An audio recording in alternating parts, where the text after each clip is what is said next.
Welcome into the Fantasy Sanctuary, back for another best ball show. Tonight we're going to do things a little bit differently. We'll get to the drafting later, but when you've got a guest on like we've got tonight, you've got to find ways to maximize the time. So here we are, 78 days before the season starts. We're going to talk some targets and fades with Pete Overzet, a man who, if you've ever logged onto YouTube, you've probably seen his face somewhere between his own excellent channel, Ship Chasing, Splash Play, or maybe even the throwback days of Top Shot Streets. Ooh. Pete, I was just saying to you before we got on, it feels like you're kind of all over the place at the minute. Even when you're in the middle of a 5K run, you're streaming it. How much do you feel like sometimes you just need to get away from the screens?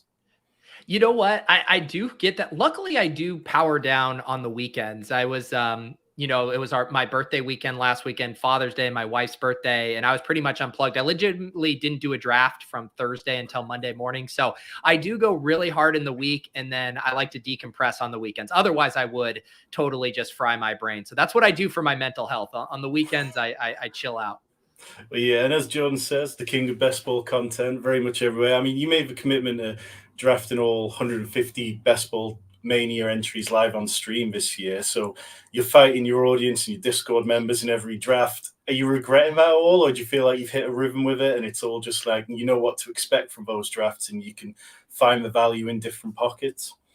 It really ebbs and flows how I feel about it. Some drafts will be, I feel like, okay, I got this figured out. I know how to handle these rooms. It'll break perfectly. I'll like zig when people are zagging and it all lines up. And then sometimes it just blows up in my face. I think it was even on Splash Play, the second draft this week.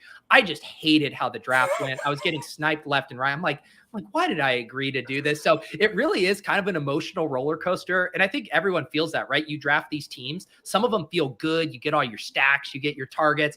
And sometimes you get sniped. Sometimes, everyone's taking your targets. And you're like, why do I do this to myself? This feels miserable. So it is funny how much it is an emotional roller coaster. But on the whole, I am really enjoying it. And it is, there's both a level of accountability to like making every one of your decisions on stream. Like I need to explain why I did some. I need to have a logical thought process to it. So I enjoy that element. And then two, drafting with so many other people, I'm getting pushed in weird directions. Like I've been drafting with Sean Siegel on Wednesday, who thinks about the game differently than probably any other streamer you're going to watch do a draft. And so getting put into these really fun, weird scenarios, I like getting pushed outside my comfort zone. So I would say on the whole, it's a net benefit. I really am enjoying it. Yeah, shout out to Andrew in the chat. Appreciate you being here. Tyler as well. If you are checking us out for the first time and you've never come across the Sanctuary before, well done. You found us tonight. What we do here, it's Best Ball Dynasty, myself and Rich Cooling, who writes for DLF. We're just out here trying to make as much content as possible. We've got everything from rookie profiles going back before the draft, best ball drafts twice a week, as well as lots of best ball content.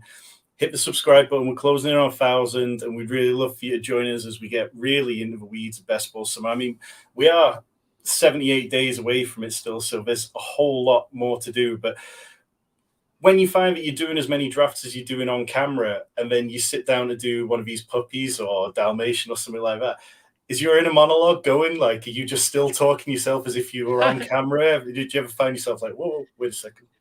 No, it is like that idea of, when I'm on camera, I've done so many shows now that I'm on. And when I'm off camera, I like to decompress. I'm very chilled out. Although I do really enjoy these drafts that I don't do on stream. Like I'm in a slow bulldog draft right now. I'm loving how this team is shaping up. And I'm like, I would never be able to draft this team on stream. Never. I did one of the Chihuahua fast drafts this morning on Underdog on a walk, and I got to do just this true zero RB build where I got all the wide receivers I like. And I'm like, you know what? This is a nice change of pace. Every once in a while, it's nice to just draft how I would, ideally like to draft most of the time. So how annoyed are you going to be if you end up taking down a contest like the Chihuahua or Bulldog where you didn't draft on stream, though? You know what? I think, part of me would be like, damn, that would have been fun if it was on stream, have that back. And then I would be like, oh, there's an extra $30,000 in my account for winning the Chihuahua. I think I'd get over it pretty quickly. It would be fun. I've made some finals. Eric Beinfor and I had a team in Best Ball Mania 2 that finished top 10. I've had some close calls, but haven't taken down a best ball tournament yet. So I'm not going to look a gift horse in the mouth. If I can get a championship, I'll take it. Slow draft, behind the scenes draft, whatever it is, give it to me. Yeah, that's definitely a good outlook. I mean, so we mentioned it, like it's mid-June, late June, kind of like, and there's over $40 million of prize money out there on best ball contests across different platforms. Obviously, Best Ball Mania generates so much of the attention and so much of the headlines, but what would be like your ideal contest in terms of sizing, in terms of max entries or price structure? Is there anything that kind of stands out that you feel like we need more of out there? Yeah, I think I am in the minority in that I don't mind like the top heavy prize pools. Obviously, there's tweaks I would make. Like for me, I like the idea of throwing in a small amount to win a large amount. I like the lottery elements. Maybe I have unrealistic expectations because two people I streamed with won BBM2 and BBM3, so it feels more attainable than it actually is. Whereas this year, 670,000 entries over on DraftKings, these massive, massive fields. So, but I guess, if you are strictly looking at ROI, I would say I really liked the, what was it? The Chow Chow, which was a $50 price point. I believe it was 10 max.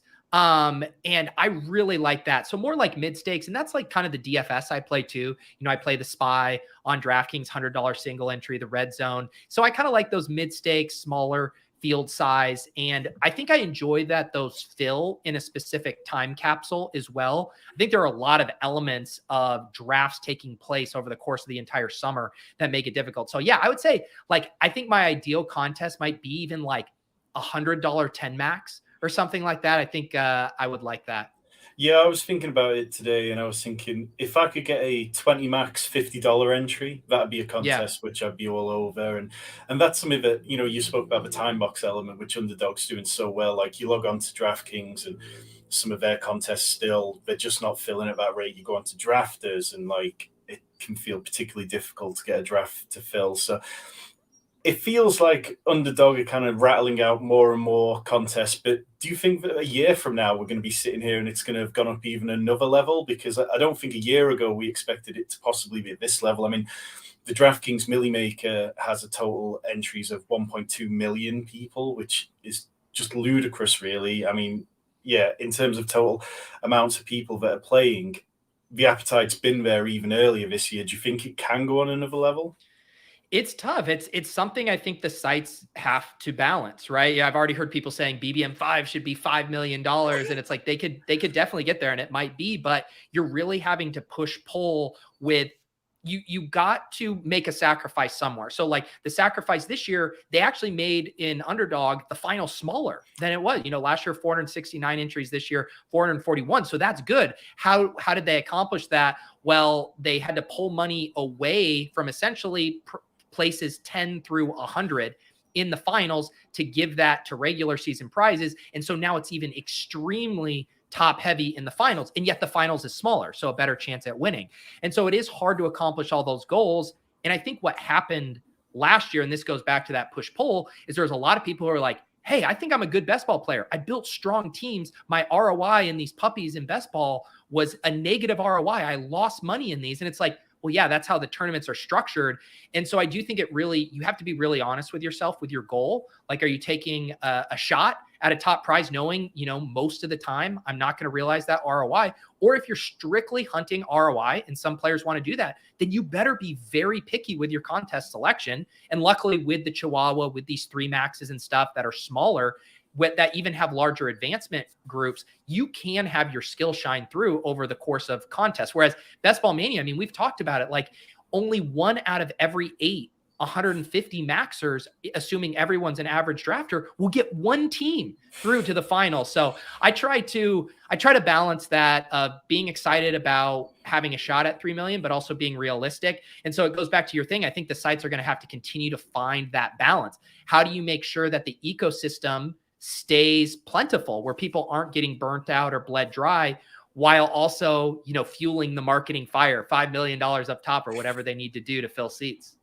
Yeah, it's definitely a tricky one. And I think like something we talk about in DFS more often is bankroll management has become such a bigger issue in best ball these years. It could be very easy to have spent all your best ball budget by the time we get to July. And we know, Underdog are definitely planning more stuff.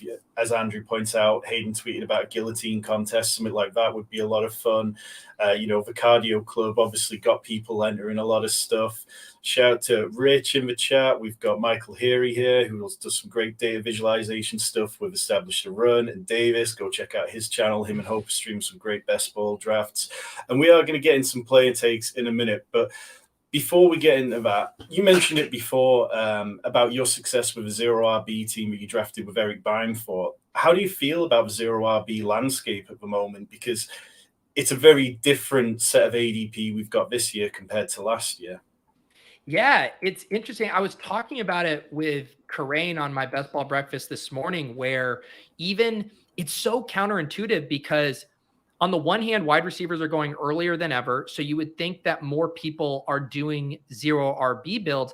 And yet, because wide receivers are going earlier than ever, there's a ton of value running backs in the third, fourth, and fifth round. And so I think even a lot of, zero RB builds, like philosophically, right, devoting a lot of early capital wide receiver, are still taking a running back in those first 4 to 5 rounds. And I don't even think that's bad. Like, there's a lot of good running backs in those ranges. Even in, I got Travis Etienne at pick 50 in my draft with Pat this morning. That felt incredible. But it did make me think that, like, once again, even with the wide receiver craze, I feel like zero RB builds, by myself included, are being underutilized this year, because you really do have to force yourself to get there, where you might be in the early third round. And it's like, do you really want to reach for Deebo Samuel or Calvin Ridley in a draft? Or do you just want to take a guy you really like, Ramondre Stevenson? And so, you do have to consciously make a choice to go zero RB, because if you just let the draft come to you, at some point in those first 5 rounds, a running back will look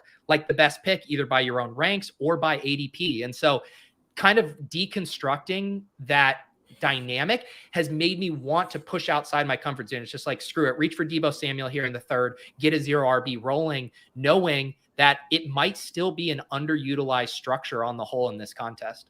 I love that, because I've found myself kind of sliding into hero RB builds too easily and just looking at how I can break the structure of hero RB and taking the hero RB in the third or the fourth round, but still applying all the theory to it.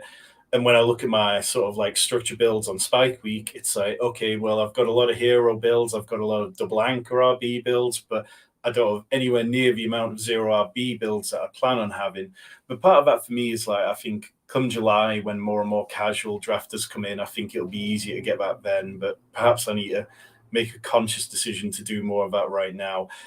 So we will jump into some player takes. So we've got a few targets and fades for you. We're going to start off with the targets and look at some double-digit round running backs you've been drafting who would complement those kind of hero running back and zero running back builds. And the first one's Kendre Miller. So he was the RB4 in the NFL draft. Like, he came in hot off last year. He had 1,400 rushing yards at TCU, 17 touchdowns.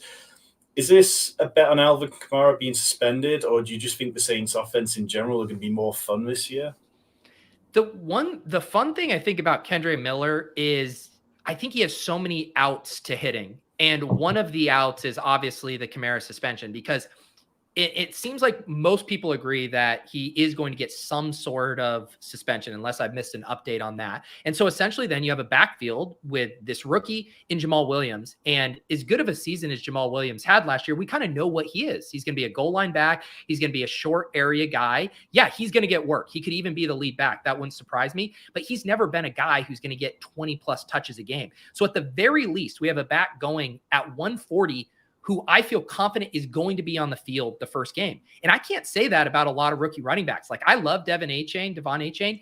He could just be buried like week 1 and not get on the field. That's more of a late season play. What I like about Kendre is you can kind of split it both ways. He could get on the field early. And then in general, this has just been such a sweet spot for finding those zero RB breakout profiles. And when you look at the ambiguity of this backfield, 3 running backs all going after pick 110, there is opportunity here, and these rookies tend to take over by the end of the year. And I look at Kamara, who could be suspended and who was getting really inefficient last year. And then I look at Jamal Williams and his type of profile, and I'm like, holy cow, if Kendre Miller is just marginally better than these guys, he could really take off down the stretch. So yeah, I have been hammering him. I think he feels like a small miss, like really big win type of pick to me right now. So I'm going to just segue slightly to a question we got in the chat. Like, in terms of exposure, obviously this is an area of the draft where I don't mind being slightly more heavily exposed. I know that you tend to go with a more balanced approach a lot of the time. But do you have guys that you're okay with an outsized exposure to, that you don't feel great about? Like, or do you worry about that at this time of year, or do you feel like come August, like late July, you'll be able to smooth that out? Yeah, people have been asking me about this as well. I just did what I just completed. I'm checking which one. I'm 63 entries deep. So I'm about almost halfway done with my Best Ball Mania. I am starting to look at some of those. And on the whole, I'm not too concerned about it. And it's not because in a vacuum, I'm like, oh, I think it's bad or good to have more. It's just the way I draft.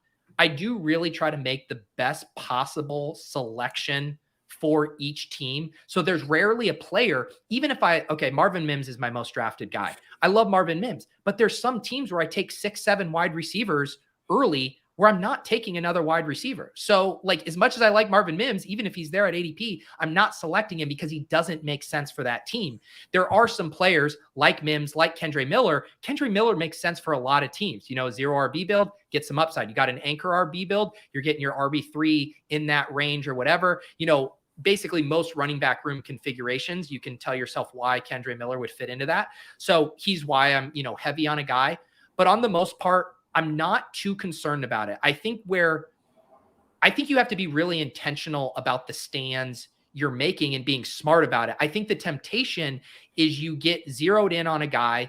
Now, all of a sudden, you are being less patient. You're reaching to get him because you don't want to miss out on him.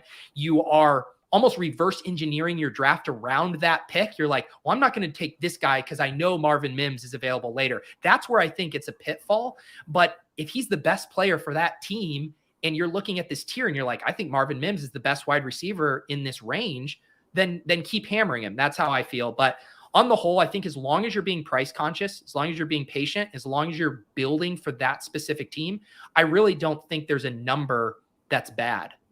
Yeah, and I think going back to Kendre Miller in particular, one of the hot topics this year is closing line value and how much ADP value you got on a player. And if Alvin Kamara is suspended, which could easily happen in the next month or so, then it wouldn't be surprising to see Kendre Miller jump by 3 rounds in ADP possibly. So I'm completely fine taking him in almost every build. The next sort of guys that you've been targeting a lot, the Miami veterans, Raheem Mostert, Jeff Wilson. It feels like if Dalvin Cook was going to sign with Miami, he might have signed already. So perhaps we're kind of past that and it's a bit safer now.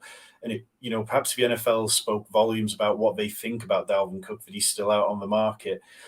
Last year, these two, they combined for 12 top 25 performances for Miami across the time where they were both there. But they're going 4 full rounds behind Devon Achane. So is this a bet against Devon Achane for you, or do you just going off what you've seen in the past from these two guys? Yeah, and I told you the veterans because I do have more of them than Achane, but I'm drafting all of these guys. I am being a little bit more price conscious with Achane, and he does seem to be falling a little bit. All of these guys are falling, I think, on the Dalvin Cook rumors. I've kind of always called bullshit on Dalvin Cook to Miami for a few reasons. One, just how the Miami front office has basically devoted capital to the running back position over these years. They have been always very lean with it, always price conscious. I think you could say things changed a little bit when Mike McDaniel came in. They did trade for Chase Edmonds and didn't work out. So maybe their philosophy has changed a bit. But when they retain these 2 veterans that are very familiar with the system and then spend significant capital on a rookie, they do not strike me as a team who is going to overpay for Dalvin Cook. The whole reason Dalvin Cook isn't signed right now is because no one wants to give him the $5-6 million a year he wants. And it has never been the MO of this front office to overpay for a running back. The only way I see it happening is if there's an injury to one of these guys, which is certainly plausible. And then if Dalvin Cook is patient and he's saying, you know what, I'm not taking a below market value. I'll wait for an injury. I'll wait for one of these teams to come calling and get my payday. But if that is true, then our drafts are going to be closed and locked before that even happens. So I I kind of am shocked when I see Jeff Wilson now, sometimes in like the 17th round. I'm like, this is kind of crazy to me. And it's the similar thing with the Saints. We can maybe talk about the Bears a little bit. I just love these ambiguous backfields where I do really think not even just one of these guys, but two of them could absolutely smash their ADP. I don't have a crystal ball. I don't know which two of it will be, but I feel pretty strongly that two backs in this Miami backfield can easily outperform their current cost.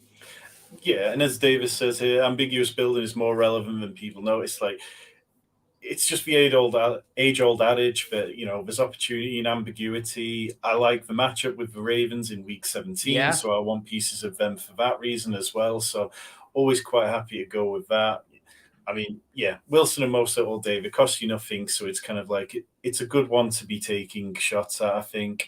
Moving on next, we've got the entirety of the Chicago Bears backfield. So we've got Khalil Herbert, who's the RB41. We've got Roshan Johnson, who's the RB48, and then Donta Foreman, who's the RB53. I mean, this one feels like somebody could end up falling by the wayside. We've seen Khalil Herbert. He's flashed at times. He out-carried David Montgomery with like 5.7 yards per carry at 4.0 last year. More explosive than David Montgomery was. Donta Foreman, he had a couple of big weeks last year. I think he had 4 top 15 performances, but he's not much of a pass catcher. But Roshan Johnson, 6 foot, 220 pounds, and is a good pass catcher and a good pass protector. So it feels like he could possibly be the guy who comes on good down the strong. Is this just the same kind of methodology where you're just targeting ambiguity? Yeah, but you even have more to hang your hat on with the Bears. This was the most run-heavy team in the league last year. They ran at a nearly 60% clip. And it's also funny, too, because a lot of people, and I think smartly, say, hey, pump the brakes on this Justin Fields and DJ Moore stuff. Like, this is still a run-heavy team. And yet, wouldn't the response to that be like, let's load up on these running backs? And you look at the ADPs, and that's not happening. No one ever seems excited to click any of these guys. Like, almost all of them at one point in one of my drafts are available at or past ADP. It's not even like a sexy name where people are like, oh, I'm going to overdraft these guys. Like, Roshan isn't even a sexy rookie that people want to reach for. And so same thing with Miami here. I think two of these guys can outperform their draft costs. I do think one of them will be the odd man out. It is going to be tough to support a 3-person backfield, but I don't even need to be right. Like, I can just take one of these guys in most of my drafts and know that I have almost like, even if it's not a 2/3 chance of two of these guys hitting, it's probably around a 50% chance that one of these guys is going to outperform their draft costs. So yeah, I love these guys. And I think you can make cases for all of them. Khalil Herbert, I think, is probably the most fun, most dynamic of them as a pure rusher. You mentioned Roshan, I think could win that pass catching role. And then Deontay Foreman has just been good in basically every environment he's been thrown into, back to when he was the handcuff for Derrick Henry and then crushed last year with the Panthers and Chuba. So I don't really have a favorite of these guys. I think I have slightly more Herbert, but I mean, I like this backfield, and I'm surprised that we haven't seen more enthusiasm for them. And it also seems like a backfield, once we get some kind of confirmation, like this is a Khalil Herbert, Roshan Johnson 1-2 punch, like those guys are going to move up multiple rounds. Yeah, it's just, I mean, as Novo says, it feels like every team you draft that you just fall into that area where it's like, okay, I need maybe 2, maybe 3 more running backs. And it's just very easy to find both Miami backs or Chicago backs in every draft.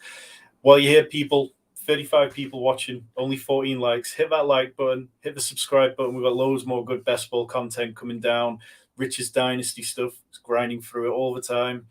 Let me do something here real quick, Tom.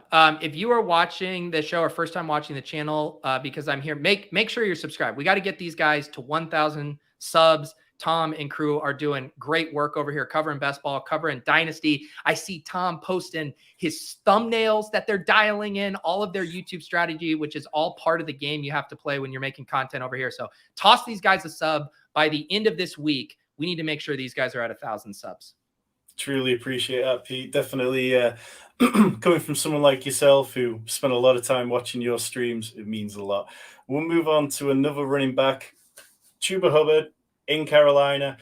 When I was starting to put these slides together, the most simple thing that you could put to sort of like fluff him up is that he's not Miles Sanders. Miles Sanders is the RB1, but Pat Crane put it quite well recently. Like, Pat Crane isn't a 3-down back. And if you think that he is a 3-down back, then you're assuming the Eagles have been misusing him for the last few years. So is that why you're in on Chuba Hubbard, or is it just because behind Chuba Hubbard there's virtually nobody and it's a very worthwhile handcuff to have?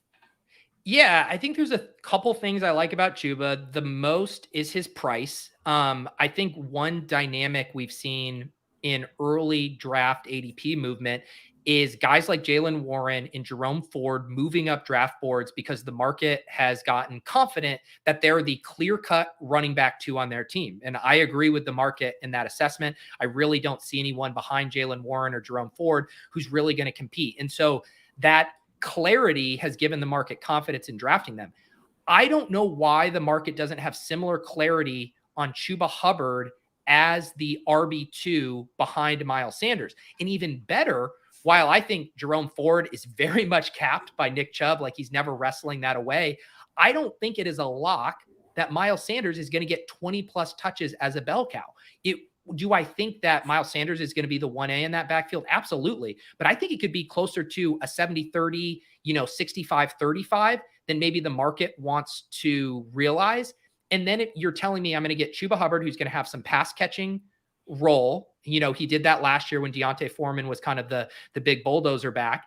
And then also have contingent upside if Miles Sanders gets hurt. And I'm not worried about another, running back like super muddying the waters. Obviously, you could talk about a guy like Raheem Blackshear, maybe, but his profile doesn't seem to indicate he would earn a super large share. So to me, he just falls into that bucket of clear-cut RB2s during this time of drafting where we don't have a lot of certainty. And I find his price relative to some of those other guys who screamed up draft boards to be a really, really nice price.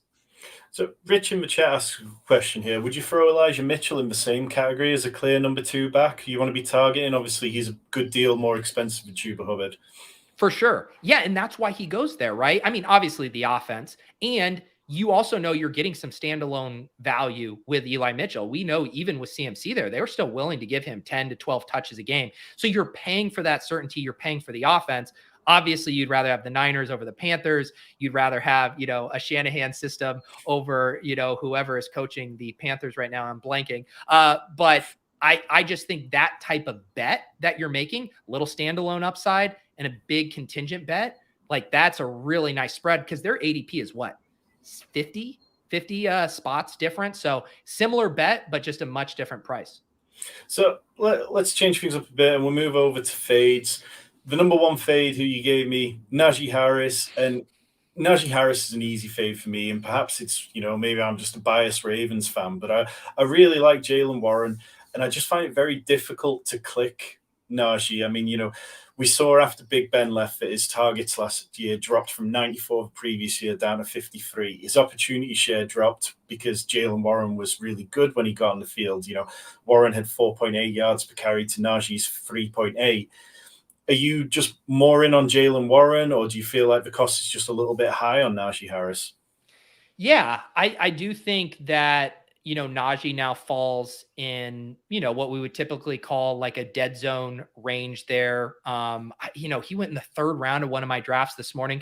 I will just say, if you like Najee, just be very price conscious because you can get this guy cheap in drafts, especially on Underdog. If you want to hop into one of my stream drafts, I can almost guarantee you, late 4th, early 5th round Najee. So just be conscious of the room you're in. If you're in a badge room with a lot of experienced drafters, you're going to get him cheap. So that's one thing I'll say. You don't need to take him in the 3rd round. But yeah, it's a combination of both the profile and just that range of the drafts where there is a big tier of wide receivers I'm generally scooping up. And yeah, I think Jaylen Warren is good. And you look at a lot of different advanced metrics for rushing efficiency, and Jaylen Warren looked better than Najee in a lot of those.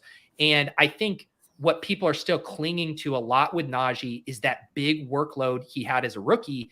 But Big Ben's no longer there. The days of him getting, 15 check down targets at a game, I think those are long gone. And so if you're looking, at least say with a guy like Kenneth Walker, who's cheaper, who I do like, and I think you could also say is a dead zone back with a competitive backfield mate behind him, Kenneth Walker has breakaway speed. He can rip off big plays on a few amount of touches. With Najee's profile, he has to be volume dependent. He has to get the ball 20 times a game. He has to get goal line carries. It's just multiple things you have to be really right on for Najee to really outperform his current draft cost. And it just seems like a risky bet. I think the way he does hit is the Steelers take a really big offensive leap with Kenny Pickett, which I do hope happens, and he stays healthy and he falls into the end zone 10 plus times because they're just in the red zone a ton. So there are definitely paths to hitting. I'm not saying it can't happen. I just think a lot of things have to go right for that to happen. Yeah, and I think, it's kind of been pointed out in the chat, like, the O-line help that Pittsburgh brought in this offseason is going to make a difference. And in terms of that Pittsburgh offense overall, it would be virtually impossible for them to not have positive touchdown regression. Davis, I know you're big in on Najee, and hey, it's worked for plenty of people. It worked for Felix in the year where he won his $1 million. And by all means, I'm just letting you get as much as you want. I don't want to take him away from you. In terms of the level of fade, just going to Deft Angel's question here, it's not a 0% fade for me. He's somebody that I'll take when he slips past ADP, but I'm always very conscious of the build. Like you were saying, like a couple of times where I've taken him, it's been where I've gone for a hyper fragile build, and it's like, right, okay, well, I'm not going to take more than 4 and just hope that Najee Harris has all the upside this year rather than anything going to Warren, but I'll definitely have substantially more Jaylen Warren. Yeah, like I just pulled up the one team where I drafted Najee, and it was at pick 55. So that's what I'm saying. Like if you pick your spots with him and you like Najee, I'm telling you, you can get him at a value. And so that's all I would say to the Najee hive is be very price conscious with him, because on the whole, how I feel about him is reflected by a lot of the drafting community. Although there seems to be one drafter in every room that likes him because his ADP hasn't plummeted that much, I guess. Well, let's jump across to a player whose ADP hasn't dropped, and it's Odell Beckham. His ADP is 111 on Underdog, but on DraftKings, it's still in the 90s. He's still ahead of Zay Flowers and Rashad Bateman, which even to me, a guy who's a very biased Ravens fan and always has far too much exposure to them, I can't click it. It feels like a very easy fade at cost. Is that where you're at just because of the cost? Or if he was going 30 picks later, would you be getting more of him? I think it would. To me, he feels like, last year, like when Julio Jones, before Julio Jones signed on the Bucs, and he was like a 17th, 18th round pick. And if you just kind of wanted to take the flyer, hey, this veteran or whatever, let's see how he lands. He's going to shoot up in value. Like that's what it feels like Odell Beckham should be post landing spot. The other thing that's crazy is, like, if you read some of the camp reports right now, it's actually Nelson Agholor that's getting the hype as the veteran Ravens wide receiver. Like if you want to load up on a Ravens guy, because you're like, Rashad Bateman's always hurt, Zay Flowers is a rookie, like Nelson Agholor is your guy. Like if you wanted to make a bet on who was going to hit, like even if you said it was a 50% shot that Odell Beckham had a better year than Nelson Agholor, the price is just going to massively tilt you to a guy like Agholor. So again, I think you have to be so dead on right for Odell to pay off this current cost. I mean, I can list off 25 wide receivers going after him that I would rather have. I really don't get it.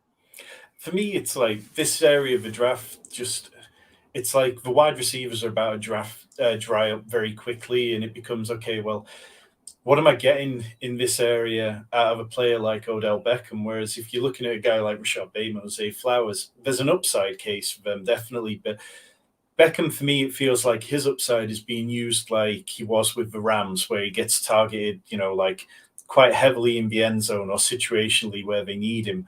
But I don't think he's going to be the kind of he's never going to see 7-8 targets a game, I don't think. But yeah, we'll flip over to Miles Sanders, a running back who you say you're kind of out on, fresh off a year where he had 1,300 total yards, 9 touchdowns. And again, he kind of feels a bit like one of those dead zone classic running backs. Friend of the show, Josh Norris, is pumping him up. Do we need to start a bit of beef between you? No, we don't. I mean, Josh and I already go at it. He's part of the Josh Palmer crew, and then I'm bagging on Josh Palmer. No, Josh and I have very different player stances, but I love Josh. Miles Sanders, it very similar to kind of the Najee type stuff, where I think the second back in this offense is underrated. And I will say this, and this is kind of a way about how I think about drafting that's heavily influenced by reading and drafting with Sean Siegel, who's really good at this, of playing the offense through the cheaper pieces when there is some level of ambiguity or a new variable coming into the mix. And, one example, and I'll get back to Miles Sanders, but we have JSN dropped into the Seattle offense, and DK Metcalf is still being drafted at his old ADP levels without a really talented rookie coming in. I think you can say the same for Mike Williams and Quentin Johnson, where there is now uncertainty. There's a good player been dropped in there. You have to be really right taking the most expensive guy. You have so much more room for error when you take the cheaper piece. And I feel that way about this Miles Sanders situation, where we have removed him from the best offense in football. He got paid a lot of money. He's being projected as the starting back. I understand it. If you do any kind of projections, you're going to give a good share to Miles Sanders. And yet I am not convinced that Miles Sanders' profile is the full bell cow back. Even in Philadelphia, they were reluctant to use him like that over the years. Chuba, pass catcher. And so if I'm looking at the risk rewards of how right I need to be, even if Sanders is getting 20 touches a game on an offense like the Panthers, that's not going to be in the red zone near as many times. Like, I have to be right on multiple things. Sanders to have all the work, that offense to be much better than expected, and for him to outperform other backs in that range that I think are better bets, like a Dameon Pierce, where I don't have to worry about volume concerns quite as much. So it's a really tough parlay for me to hit, and I'd just much rather play it through Chuba. Yeah, I mean, he's the only Panther being drafted in the top 130 as we got on screen, and it just feels like we've seen this before where players, it's like they get pushed up because they're the first player of our offense who gets there. Last year with Darnell Mooney, we saw it where it was like, he got a bit more steam than he possibly warranted. And then all of a sudden we get into the season and it's like, he flashed at times, but kind of showed that he probably wasn't what we'd possibly hoped he could be.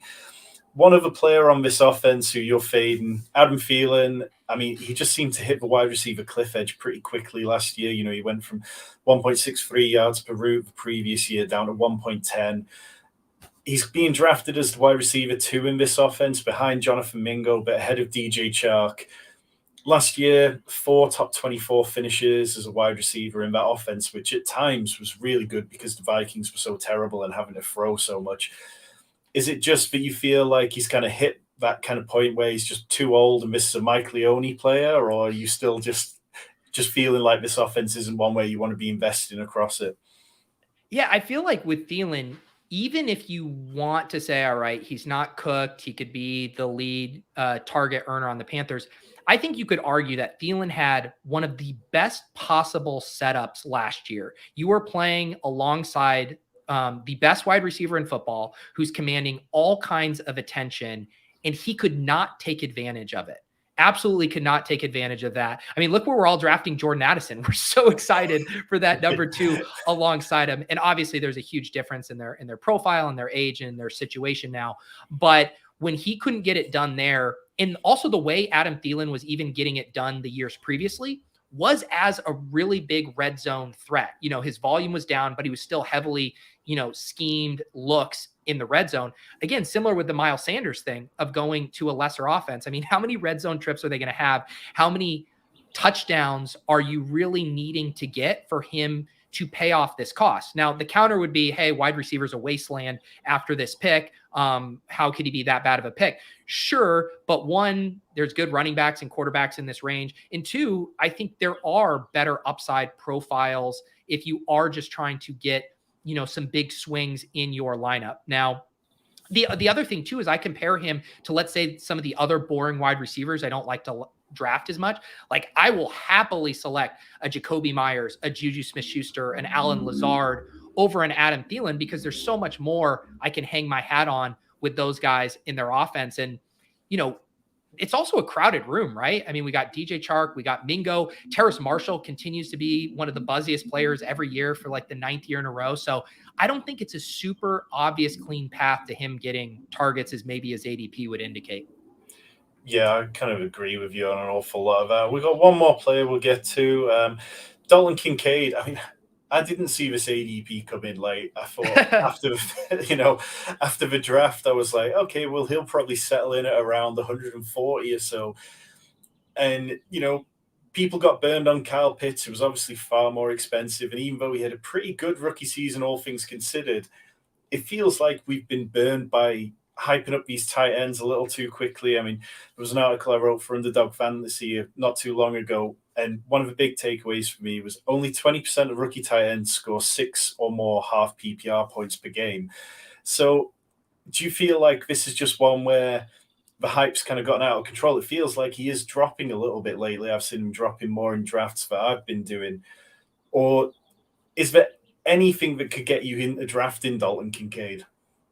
Yeah, this one is tough for me because trust me, if anyone is willing to go ham on rookies to play as if the only thing that matters is the last 3 to 4 weeks of the season, it's me. Like I buy into that in every front.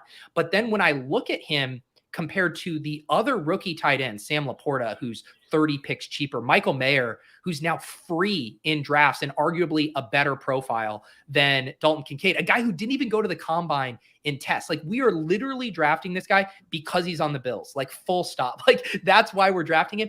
And I still think that could hit. But when I look at the other arbitrage options, I look at the arbitrage option at his own position on his own team, Dawson Knox, who is free, who I know is going to be on the field, who's going to have a role. It's really, really hard for me to pull the trigger on him. And I think what's hard about it too is I think you can say, for me, it's after David Njoku and Pat Freiermuth come off the board, 2 guys that I think could realistically finish as like a top 5 tight end if things broke right. That next tier of tight ends is so flat. Like, you start from like the Dalton Schultz, Dalton Kincaid, all the way down to like Michael Mayer and Trey McBride. Like, I can make cases for any of those guys. And so just in general, taking the highest guy at the start of a super flat tier is never my favorite thing to do. And like I said, there's other rookies who I think are more appropriately priced. Like, I don't think the upside scenarios for Laporta and Kincaid are that different. I really don't. And I arguably like Laporta's profile more too. So he's a super tough click for me. I think the only time I will take him is 1, at least around past ADP, and 2, on either a Mac Jones backdoor or a Josh Allen stacked team where I'm playing for that week 17 correlation. So if DeAndre Hopkins signed with the Bills, do you think that Dalton Kincaid's ADP would drop, or do you think that's going to affect Gabe Davis much more than Kincaid? I do think that would move his ADP down, because I think a lot of the narrative right now is Kincaid is, you look at the Bills have like a sneaky weak depth chart at pass catcher, right? Like Diggs and then Gabe Davis, who kind of disappeared last year. They get rid of Isaiah McKenzie, and then you're down to Khalil Shakur and Deontay Hardy, who are fine. But if you go around the league, you can find much, much better wide receiver 3s on basically every team.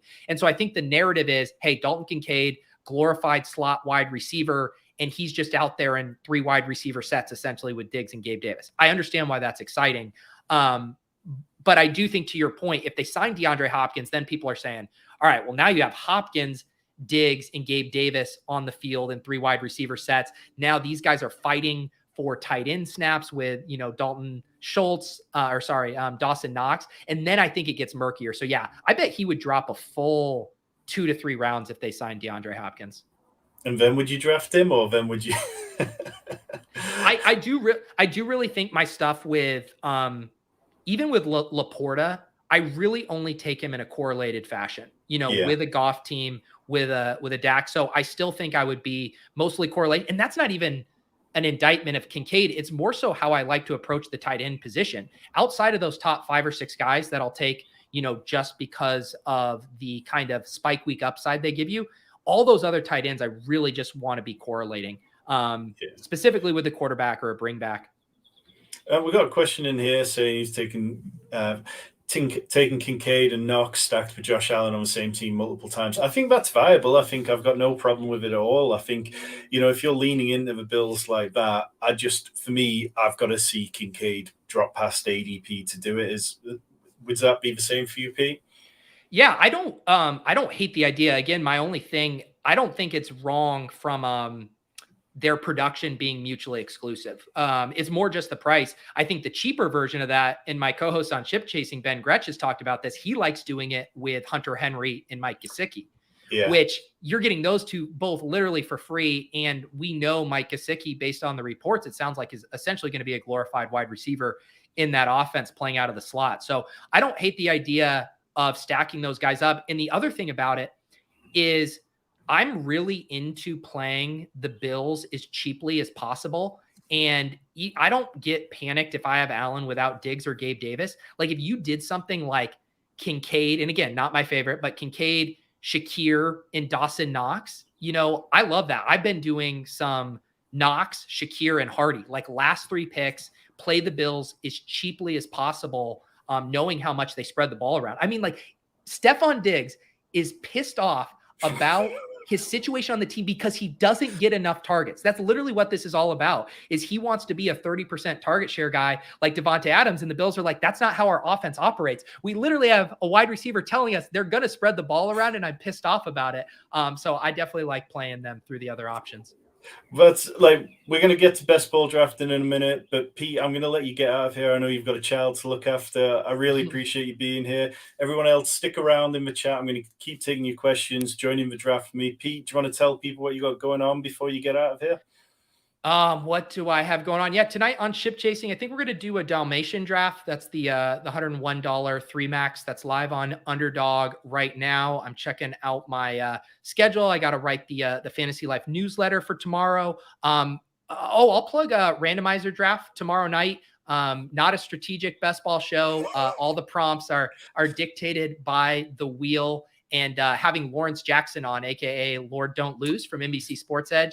And never done a show with him, so I'm super excited for that. And I appreciate you having me, Tom. And you know what we need to sync up for? I've been doing, and I have to figure out the time zone stuff for you because I know that's tricky. I've been doing the Best Ball After Dark series and getting to know other people around the best ball space. I would love to have you on there and hear more about your background, because I only know just kind of the bullet points about it. That sounds great. We can work that out. I'm used to being tired thanks to the NFL season. But yeah, thanks a lot, Pete. We'll catch you later. And that will date us right into the draft. If you're here, we're going to be drafting in the DraftKings $10 Millie Maker final. It's a contest which I've been drafting plenty in. If you're looking to draft, I'm going to jump in about 10 seconds. I'll just take a quick sip of water, give you time to get ready for it. And while you're here, if you've been enjoying the show with Pete, I'd love for you to hit the subscribe button. I'd love for you to hit that like button. Recently, we've had Pat Crane on. We've had Eric Beinford. We've had Sam Hoppen from 4 for 4. We've had Colin Kelly from RotoViz. Loads of great people. James Brimacombe from Football Guys. Josh Selway from Fantasy Unleashed, who's a really smart guy. And we're going to have loads more great guests soon. Okay, should we get into a draft? Feels like the time is right. Let's go. Oh, right in there at 1 of 12, so hopefully a good few of you can get in there. I think this is about number 40 or so for me. I'm kind of closing in on that number 50 for the Millie Maker contest. I was feeling like I hadn't quite got to where I wanted to be pace-wise, and then jumped in a bunch of slow drafts after being firmly against them. I'd decided, this year I really don't want to do too many slows. It feels like, it can be quite painful at times, but sometimes needs must. Let's see how we're doing. We're up to 7 of 12 already. Let's see who's in there. I see Michael here. You've got Deft Angel in there. A lot of usual suspects. If you are in, give us a little nudge in the chat. Let us know. So it feels like we're probably about 2 or 3 weeks away from the ADP starting to shift even more. We're seeing some of the quarterbacks slide, seeing some of the running backs move up just slightly. Let's see who we've got in the chat. We've got Nobo saying that he's in with us. Very sharp drafter, very nice guy. Should only take a couple more seconds. These things have been filling far quicker than they were this time last year. And obviously you need to, because there's 1.2 million total entries that are going to be filling it up. There we go, seeing idiosyncrasies. In terms of this contest, if you haven't played a lot on the DraftKings Millie Maker, it's probably worth taking the time to look at it. I think there's a lot lot to like about it. A lot of prize money up top. Like if you finish inside the top 10, you'll be getting 100,000 minimum. Finish inside, I think it's the top 100, you'll be getting 10K minimum. So plenty of prize money on offer. The draft rooms still do feel a little bit crazy. And there we are. We are in. Okay, so Nobo at the 1, Michael Heary at pick 2, and myself at 3. We've got Will joining us late. Definitely worth going back, joining all of it. Pete had some great points, some really interesting stuff on the players he's fading and taking. Nobo with the Influencer 101. Rich saying, do you find the quality of drafters different in a slow versus fast draft? I think for casuals, it's a lot easier to jump into a slow draft. And I think a lot of, it's less intimidating and it's easier to get your thoughts across. I find sometimes that I don't draft as well in slow drafts. I find that this year I'm having to make much more conscious decisions because the first bunch of slows I did when drafts opened, it was like, right, you're on the clock, you feel the pressure to get your clicks in, and particularly being over here in the UK, it can be very easy to wake up to a bunch of notifications of people who've picked, and I might only have a couple of hours left. But this year, I'm forcing myself to slow down. As you'll be able to see, I use the Spike Week overlays, so you can see my exposure in this contest, as well as week 15, 16, 17 matchups. So I'm really trying to force myself to open my laptop whenever I want to draft, as opposed to just doing it on my phone, so that I'm making the most informed decisions at every point. And it feels like I'm doing better now that I've forced myself to. Michael saying the ADPs on the slows, at least $10 ones, are still way off what they are in a million. It does affect drafting. It's an interesting point, so I haven't checked before. I will actually have to look into that because that's very interesting. Let's see. So we'll be getting going in a second. Hopefully DraftKings hasn't frozen on us. Sometimes the clocks fail. Oh, there we go. So we're off and underway. Not expecting anything too crazy from these two people at the top here. Sorry, it's Michael saying the sit and go cash ones. Right, that makes a lot more sense.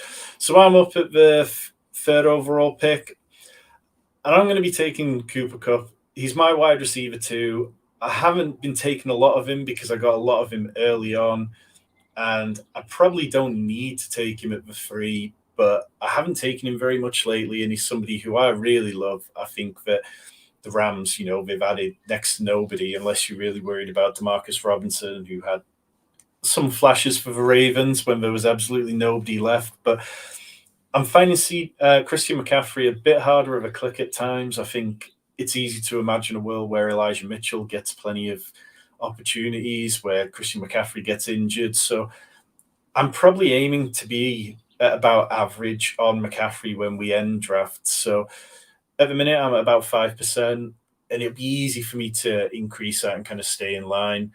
Chris saying, didn't know you could play best ball in the UK. Are you able to play DFS too? Yeah, so if it's on DraftKings, we can play it. We can't play Underdog. Underdog is America and I guess Canada only. And there are a couple of other sites you can get onto FFPC. There are certain ways to get onto Drafters, which I won't go on to here. But yeah, Drafters is kind of available. But DraftKings, thankfully, has been available. I've been able to scratch the itch on here. Like I've been playing best ball. It goes back to pre-COVID when I was playing on Sleeper and manually adjusting the scores myself to try and give people the best ball experience. And it kind of grew from there. We've got Nobo saying this is draft number 72 for me in this contest, almost halfway there. It does feel like a good time to be getting in that volume before there's going to be a news dip in the next few weeks. And then when training camp starts, injuries are going to be more common, aren't they? So it's a nice time to certainly be getting a bit more volume up before taking a step back. And for me, last year, one thing I did was to stop drafting for a week in July. And it was a case of going through my exposures, looking at the teams and looking at what I'd committed to and saying, okay, well, I have this many 0 RB builds. I have this many hero RB builds. What is it that I want to prioritize over the next, the next 6-7 weeks?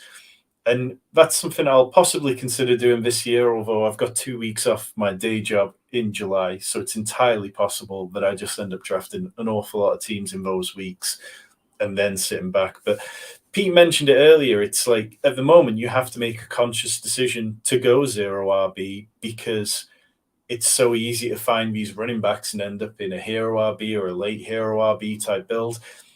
If you are here for the first time, you want to dive into a bit more hero RB strategy. If you check out the description below this or check out the channel, there's an hero RB video. It's 15 minutes long, loads of historical data on what you can do to really supercharge your hero RB builds, and I definitely recommend checking that one out.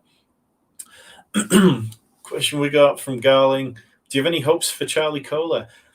There's been a little bit of buzz around Ravens camp for Charlie Kolar recently, sort of talking about how he looks in really good shape and how he's a really big guy, and they think that he could possibly fall into that kind of Hayden Hurst 2019, 2020 role where he sees, 50 targets perhaps across the course of a season. So I don't mind him as a really late round kind of dart throw. I mean, nobody is drafting Charlie Kolar. And if Isaiah Likely got injured, then Charlie Kolar is going to see a lot of time on the field. The Ravens, they did draft Charlie Kolar ahead of Isaiah Likely. It felt like when they got to Isaiah Likely, they were looking for another wide receiver, but they'd all been taken in front of him, and then they just defaulted into taking best player available, Isaiah Likely. So we're back up in a second. And yeah, so obviously it started with Cooper Kupp. It would have been nice if Saquon Barkley had fallen to me, so get that nice little kind of Giants, Rams, Week 17 correlation, which doesn't seem to fall too often to me. But I'm going to look to do something I haven't done so much, and I'm going to pair T. Higgins with Cooper Kupp. It's not a start I've had so far. I know Michael at the 2 might have been hoping T had fallen to him and he could start building that Bengals stack even more, but I think they're both really good explosive players, and this gives me a bet against Michael's team. If Chase is injured and T. Higgins suddenly explodes, then I've automatically got a leg up on him in this league. And knowing Michael as I do, I know that, he won't begrudge me too much of that. So coming back around, and yeah, for anyone who's not been here before, I kind of talk about you can do what you want in the first 2 rounds of a draft. You don't make up your mind on the structure till you kind of get to round 3. And that's where you really have to make your conscious decision about how you're moving forward. So here, obviously with the 2 wide receivers, we could try that kind of late hero RB pick here. I haven't been drafting Derrick Henry. I haven't been drafting Josh Jacobs. I've been drafting plenty of Ramondre Stevenson. Mark Andrews goes to Michael, who I feel like he definitely knew that I would have heavily considered my guy, Mark Andrews. So let's take Josh Jacobs. Josh Jacobs, I railed against Josh Jacobs for years, talking about how, he was a plodder. He wasn't very much of an exciting back. But we've just gone from seeing him be the RB4 overall last year, the RB3, to now dropping down to the 3rd round. And how much has the change from Derek Carr to Jimmy Garoppolo really affected him? I still think that, if anything, Jimmy G is more of a check down machine than Derek Carr was. So possibly we see an uptick in the targets to Josh Jacobs. I'm kind of fine with that one. Let's see. So last Saturday, I'm just going. Yeah, the FFPC drafts. Me and Mike were both in RotoViz Listener League one not so long ago. 60-second clocks over there. I mean, that is just positively luxurious. When I was sat on the clock there, I couldn't believe the kind of time I had to make the decisions. You really get to enjoy it. Phil, love the content with Pete. Appreciate you, Phil. Always popping up in these drafts too. Always putting together some very nice teams. Michael said I have like 1 or 2 teams with Josh Jacobs. Like for me, it's Ramondre in that area. I feel like Ramondre is the one who's most likely to rise in ADP between now and the season, and that's why I've been taking him early. But perhaps when the casuals get in sort of July, August, Josh Jacobs has a similar sort of jump. Oh, sorry, you meant Josh Allen, right? Yeah. So, yeah, and while you're here, if you are still with us, do hit that subscribe button. We are closing closer and closer to 1,000 subscribers, which might not always mean the most to you, but as content creators, it allows us to do a lot more. It makes our job bringing you content easier, helps us to do more exciting things for you. In terms of things we've got going on in the next few weeks, Rich has got more Dynasty content coming on, lots of great guests on that side. In terms of the best ball content, I'm just waiting to sort of nail down a couple of guests, but I think Josh Norris from Underdog will be joining us in the next couple of weeks at some point to going to talk wide receivers after he correctly predicted Zay Jones' breakout last year. We all need to know who Josh is going to hype up this year. Deft Angel saying, should have known there was no chance I'd get T to fall there. Yeah, I think in this room, it was hoping a little too much. But with the Travis Kelce, Devonta Smith, and Keenan Allen start, I don't think you can be too upset with that. Even with one player on auto draft in here who's picking from the 1.7, we've got double anchor RB build, and then we've got DK Metcalf. We've not seen anything too funky. But what we have seen is that the team at 10, they went with Diggs and then took Hurts rather than going with Josh Allen. And then obviously the A.J. Brown drafter decided that, they still wanted the elite quarterback and took Patrick Mahomes. And then down at the end, we got Josh Allen going with Justin Jefferson team, which feels like a nice match. So it's been a bit of a different start of the draft. Seeing Bijan Robinson fall out of the first round is something I've only seen happen in the last couple of days now. It feels like it wasn't too long ago where he was going ahead of Austin Eckler, and yet here we are. I'll keep drafting Bijan Robinson. I'm very high on him this year. I think this Falcons team's going to take another step forward, even if I'm not quite there on Desmond Ridder. But I think that, he can do enough to keep these players on the field more than Marcus Mariota did. We've got some nice teams. It definitely feels like a wide receiver heavy draft. I don't know how many of you guys have stuck around from Pete being here, and I used to being on Pete's stream. Still, we're seeing a lot of yellow, but it's all good. Like these kind of ones. Shout out to Olaf joining us. Appreciate you being here. So coming up for 4 rounds, Joe Mixon right around that Najee Harris range. The days of getting him in the 6th round are well and truly over, and I've kind of eased back because of that. We've got a couple of players coming up that are interesting. Joe Burrow, who's slid a bit past his ADP. I could take him possibly. Justin Fields goes ahead of him today. Oh, God. I am going to take just Joe Burrow. I was tempted to try pushing him around the corner, but with Michael having Jamar Chase, it doesn't feel like a bet which he was going to allow me to make. So we'll just take the slight dip past ADP of 6 picks and enjoy that.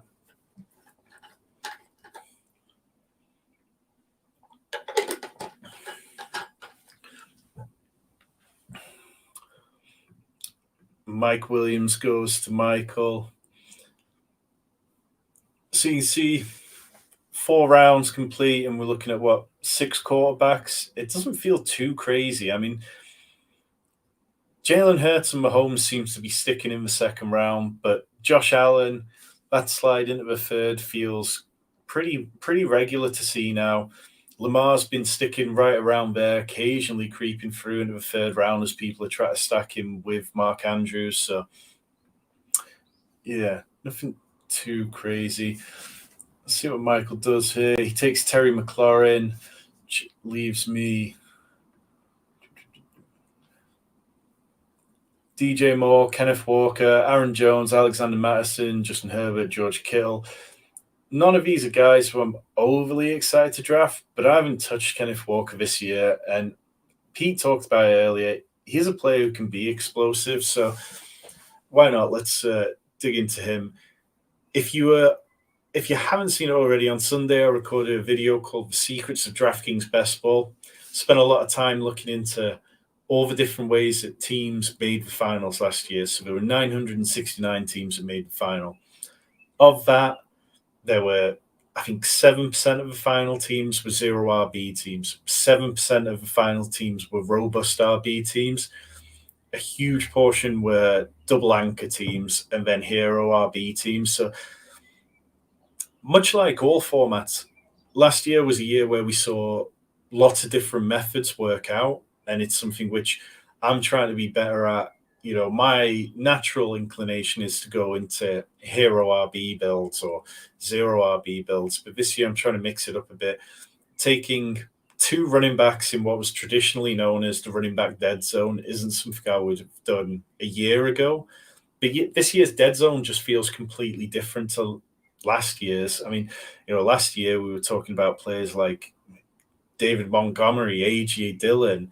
It was less inspiring than this. But Kenneth Walker, if Zach Charbonnet just hits the rookie wall, or if Zach Charbonnet just, struggles to get on the field as a rookie, there's a big upside case for Kenneth Walker. And I don't want to be overly aggressive with him this year, but 0% is something that I've kind of consciously got to stop being at. Random question: do you adjust if you misclick your QB 2 rounds before you should have taken them? Apparently this was too asking for a friend. So yeah, I mean, hey, sometimes you just, if you do something like that, it's very easy to just say, okay, well, I've spent X amount of capital on a player that I didn't intend to. Time to really just ease off, and I'm going to have to make up for that in other ways. It's the same as any kind of draft strategy where we go, let's say I have this many players and I have this much capital to spend on it. Like Leone said about running backs, I think it was either Mike Leone or Hayden Winks.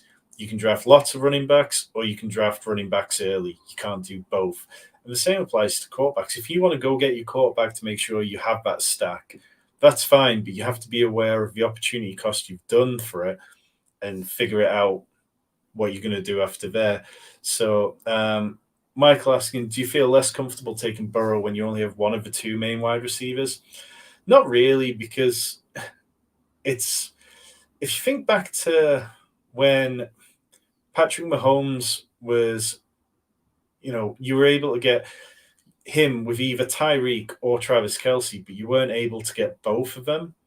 Sometimes we don't always need all the options to have a really solid stack, and there can be other ways to amplify it, whether that's looking for week 17 correlation, or whether that's, looking to have a secondary stack that's really good, or mini correlations on your team to go with it. I think I definitely would, having the super stack would be lovely, but it's not something I'm going to worry too much about.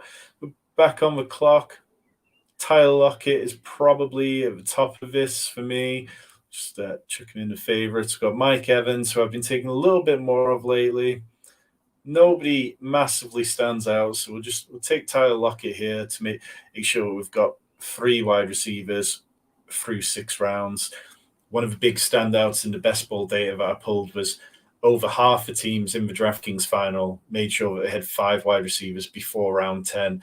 And in this PPR format, it just feels essential. Like, if you don't have 5 wide receivers by round 10, you're going to be counting on guys like Alan Lazard, Juju Smith-Schuster to really give you usable weeks more often than you would possibly like to.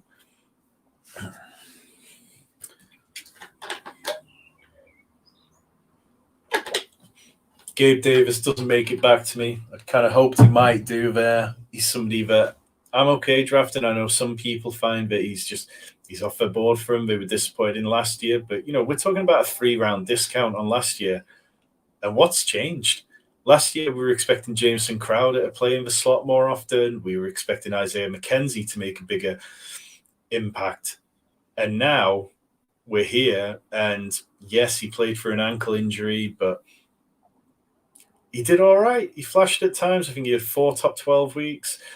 I haven't been drafting a lot of George Pickens because he's a player who I struggle with. I think he's big plays over big points sometimes. But I'm going to take him here because he gives us a bit of Cincinnati and Seahawks correlation in week 16 and 17.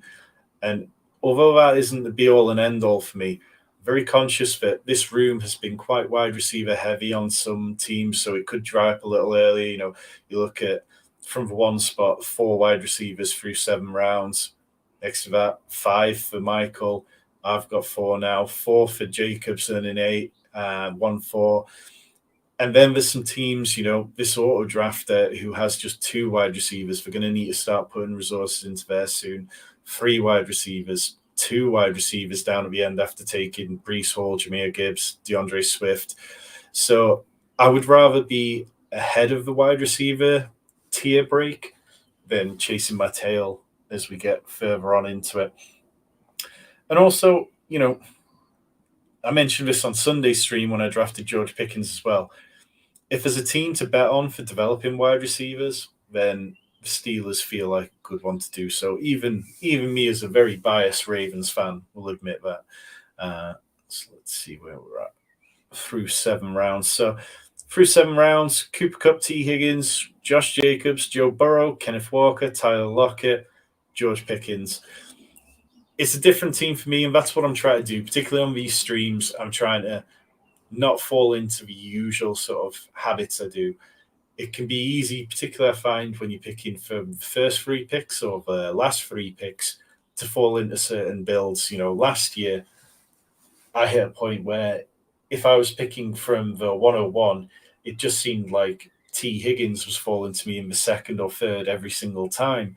And before you know it, you go, okay, well, I don't have that many 101 slots because of just how, the draft board gods decide to send it to you. And when I do, I'm always taking T. Higgins. What happens if T. Higgins busts? And obviously that wasn't the case, he was, I think he was top 12 wide receiver still and fantastic. But he also kind of slowed down over the course of the season a little bit. And if it wasn't for when Jamar Chase was out, perhaps he wouldn't have really been a good pick. So I think accepting that we don't know everything and accepting that there's easy paths to you being wrong is never a bad thing. And that's kind of my attitude to drafting in general. I want to have a semi-balanced kind of portfolio. It's worked for guys like Felix or guys like Liam who've taken down these big tournaments by having huge exposures to people. But for me, in those early couple of rounds, I'll be looking probably no more than about 15%, maybe Cooper Kupp. I might push to 20%, depending on how the drafts keep going. Then as we get through rounds 3 and 4, I'm quite happy sort of 15% in these range. And the same probably as late as like round 6. And then after round 7, 8, that's where I don't worry about it too much. I won't go above 30% till I'm sort of like at around 13, because by then, it can be an awful lot of picks that you lose if somebody's just playing bad. We're a few picks away. So far, obviously, I have the 1 quarterback, 2 running backs, 4 wide receivers, and 1 tight end. Again, Odell Beckham, pick 95. I will not be drafting him. It just screams out kind of crazy that he's being drafted ahead of the other 2 Ravens receivers. I've got Dak Prescott, who's he keeps falling a bit in some drafts, but he's not the one for me. I think what I'm going to do is I'm going to reach down and take Rashad Bateman. I think possibly I might not have needed to, but now I feel really good about my wide receiver room. I don't feel like I'm going to have to chase anything. I think the cortisone injection he got last week, so some medical people talking about it on Twitter saying that actually it's not as big a deal as people thought. Initially it sounded quite like he might be struggling to recover from his Liz Frank injury, which would have been big alarm bells. But John Harbaugh gave an interview on NFL Network and talked about it more in detail.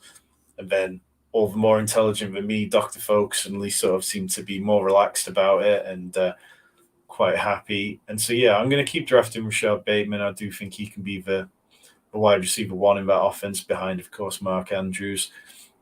Good to see that in this draft, it was Zay Flowers, Bateman, and then we'll see how long Beckham stays on the board. If you're in the draft, drafting along, drop us a comment. Let us know how you're feeling about your draft so far. Tell us which team you're picking from if you've not already, so we know. Michael back on the clock. He's got a 1-1-5-1 build. Took Daniel Jones there. Might be looking to backdoor his way into a stack with Darren Waller, perhaps.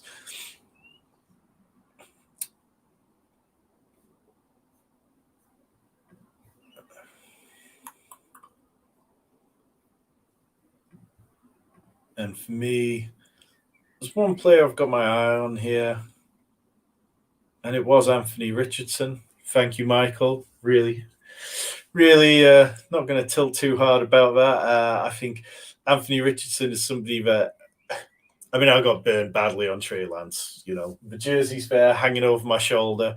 We've got the angel on one side and the devil on the other to remind me of a bad time. So I'm going to take Smash P. Ryan here, who I was drafting a lot of when his ADP was lower. But yeah, Anthony Richardson is the type of quarterback who I'm ready to, if I take a loss on a player who's fun to watch, that's fine. I'm okay with that. I'm not going to be where I was with Trey Lance, where I had like 30% exposure in year one and then 25% last year. I've kind of learned my lesson with quarterbacks, but that's not a position where we need to be as aggressive. But I'll draft a decent amount of Anthony Richardson this year and put some faith in the Colts to get it right. Let's see. So we've got Nobo saying, feeling a little light at wide receiver through 9, but I like my Bill stack and Justin Jefferson. Yeah, so start with Justin Jefferson, Nick Chubb, of course. Shout out to the Den. Josh Allen, TJ Hawkinson, Drake London, Gabe Davis, Mike Evans, James Cook, and Jamal Williams. I like the addition of James Cook there. I think, it seems very much telegraphed that the Bills want Damian Harris to be the tough runner, somebody who's going to deal with the between the tackles stuff at times and deal with the goal line stuff to take some of the work away from Josh Allen. But James Cook is absolutely the kind of player who Josh Allen can throw screen passes to or dump offs to, and James Cook can take him to the house. So I'm very much like that. Chris from Fantasy Football Garage asking, do you track your exposure in regards to actively limiting your most drafted players below a certain level, like 25%? It's more just a periodic check-in for me. It's like, I kind of like what Pete talked about earlier. There isn't a point in a draft where I'm going to say, I can't take that guy, I've got too much.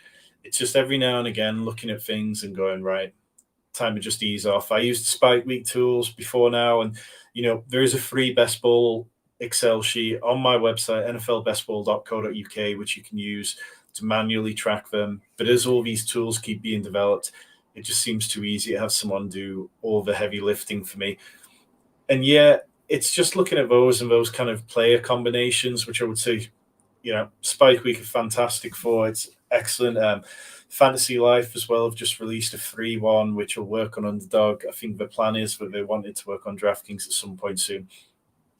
And yeah, probably about once a month, I'm just looking in at players and going, okay, how do I feel about this, and applying the sliding scale of it. I wrote an article for FantasyPros about how I balance my late round exposures and stuff like that, which I'll link in the comments after this. And it's balancing what works for yourself in terms of risk exposure as well, much like bankroll management in every area of best ball that will, becoming more in tune with, it's becoming more like DFS for a lot of the conversations we have. You've got to consider how much am I okay with that? And with all the different contests that are out there, I think now's a good time to be okay with that sort of stuff.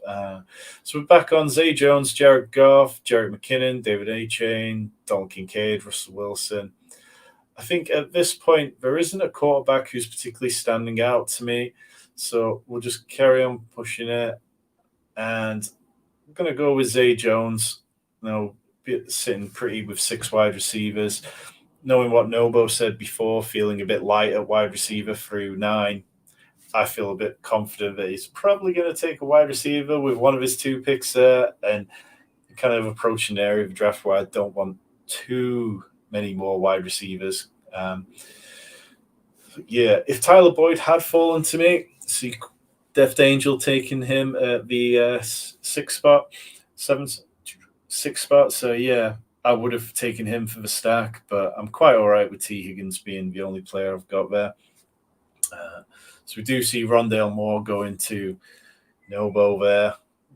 I like Rondale Moore. Hayden Winks has been hyping him up a bit, saying that he expects him to play more 2 wide receiver sets, and that feels very easy to get on board with, because the Cardinals don't really have anybody. I don't think we're going to spend any resources trying to bring anyone in.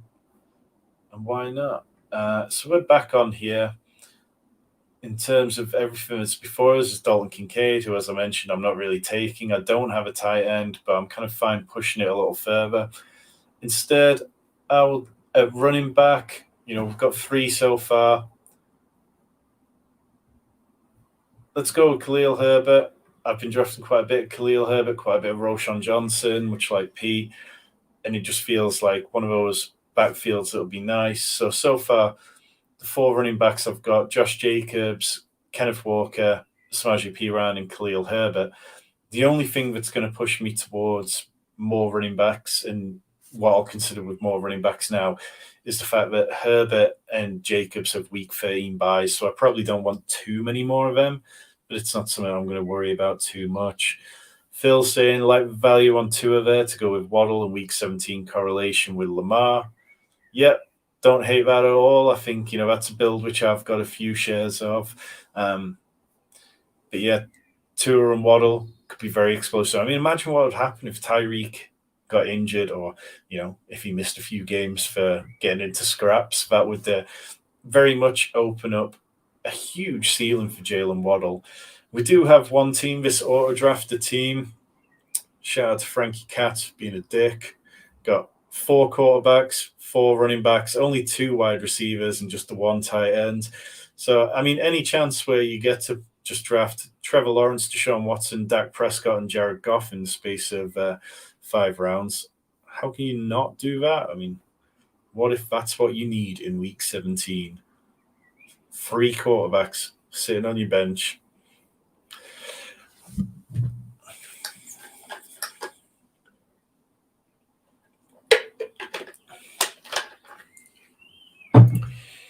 In terms of best ball streams, there'll be no stream this Sunday night. Got to take a week off. I have family visiting, and unless they leave early, I will not be sitting in my garage drafting best ball. We find people.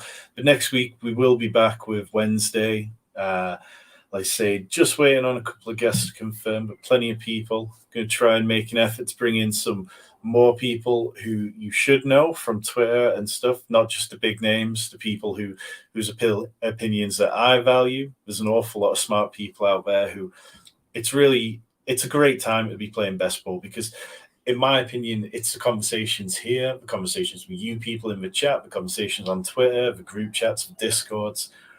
That's how you become smart. That's how you stop yourself becoming biased on certain players. That, Davis mentioned earlier, me and him, we've talked about Najee a lot of times, and he's on the other side of things to myself.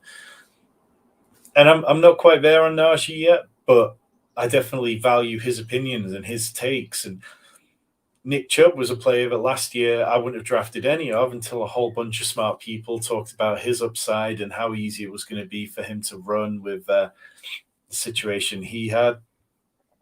So we're back on the clock.